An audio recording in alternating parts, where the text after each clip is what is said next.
All right. Hello, I'm SarahPoet, and I just got off a really inspiring client call, and I wanted to do a quick video about what the role of emotions in the workplace actually is. And we've repressed emotions, we've repressed the feminine, we've criticized the feminine for having emotions. And there was just this breakthrough in the session, and I want to share a framework. I really love to provide conceptual frameworks for all of us as we are shifting into a world with more respect for the archetypal feminine and the archetypal masculine, and not just doing things in the old kind of patriarchal masculine hustle kind of way.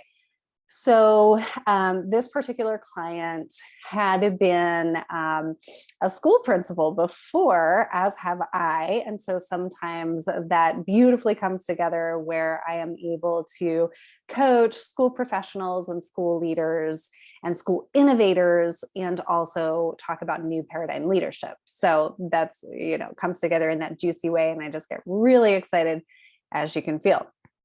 And so this woman had stepped away, become an entrepreneur, and then went back into education this year, like just right now, and just found herself getting swooped up or swooped in to the culture of work that says, be in high productivity, be in high profit mode, high structure mode, and go, go, go. And what she was immediately experiencing was this, whoa, this is not for me. Why did I decide this? What the heck? This is what I stepped out of. This is not the way we do it anymore. But what she's actually experiencing is an opportunity to do it differently, and an invitation to do leadership differently, where we come into conscious masculine, conscious feminine, and say, what does this look like? We reimagine it. And one of the biggest and fastest ways that we can acknowledge that it's not working for us is if we actually feel growth. Like if we're feeling in our feminine system as women that this thing just running us into the ground just isn't working, yeah, we need other solutions, but the solution isn't always to run away. And so long story short, long coaching session short, the juiciness of what came out of it was, what I asked her was, why did you take this job? And then what she did was lit up. She lit up, and you could feel her heart. And she said, well, when I toured, I could see that the kids were happy, and I could see that this was true innovation. And I could see that there was true partnership between the teachers and the students. And I wanted to serve this school and these people and this vision, because this is innovation. I know this is what we need in education. And she lit up, and her heart came alive. And I would call that the feminine. And so I said, well, what if you take that why and create something on your desk, whether it's like a framed picture of all the kids in the school, or a collage that you make, or just a symbolism of sorts, so that when you sit down every day and you walk into that place, go to your desk, your why and your heart's connection to your why. And so we worked with that a little bit. And, then we were talking about the need for more money in the system at the school, and how she felt like she was kind of just given all of that, like herself, like a burden, carrying that burden.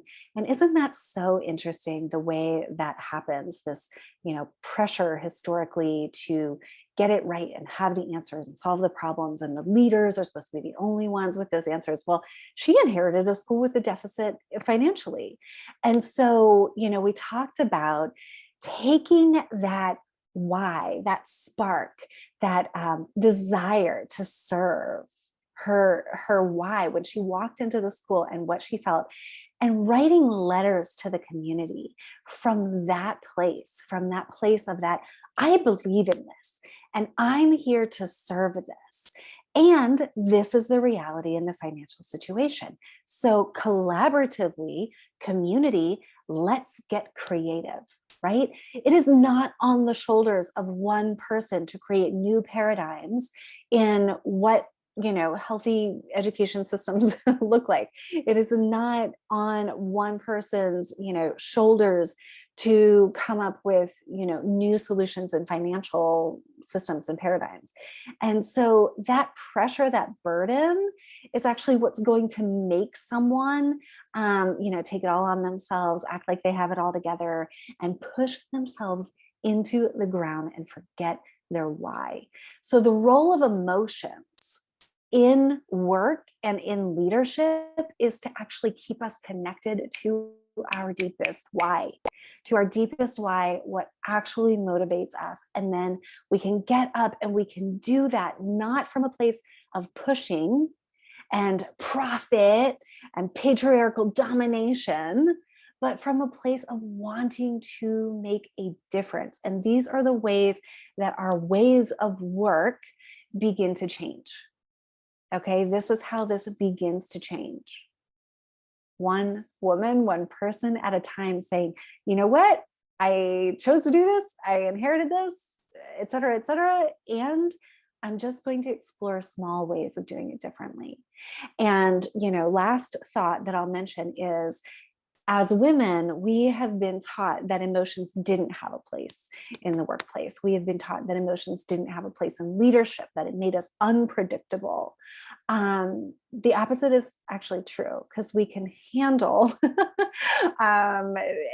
emotions. We can see them as energy moving through, but they're also really, really valuable information, and they're connected to our heart and our truth and our why. And they have a lot of potential to fuel us forward in missions and visions that will change the world. So if this speaks to you and you would like any support, coaching, etc., you can connect with me at SarahPoet.com, and we will talk about your unique situation and how I can be of service to you on your path.